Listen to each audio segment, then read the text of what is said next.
Alright, so we're going to change up how we're doing the YouTube stuff a little bit. Instead of trying to do weekly uploads, which I haven't done obviously because I've been so busy, I'm going to do just a couple videos a month and a longer video.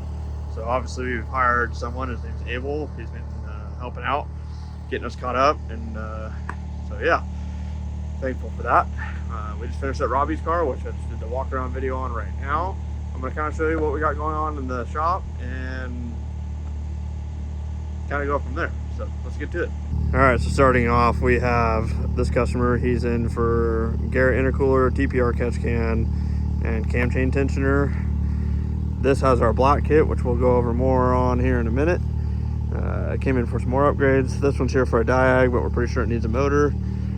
This one's here, it's got the new Wayland Speed GTX kit on it, which I'll show you.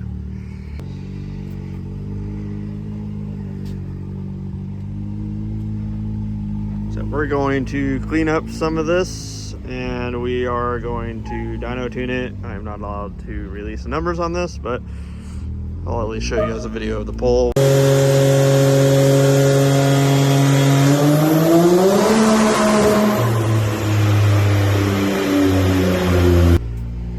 So this car has our black turbo package. It's on a 93 tune, so he mixes 110 and a little bit of 110 and race gas into his tank. So has all the supporting mods.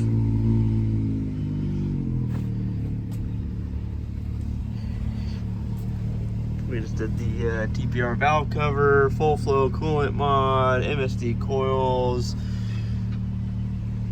And then this is the oiling style version. So there is a oil fitting up there. So there's oil being sprayed directly on the cam loops.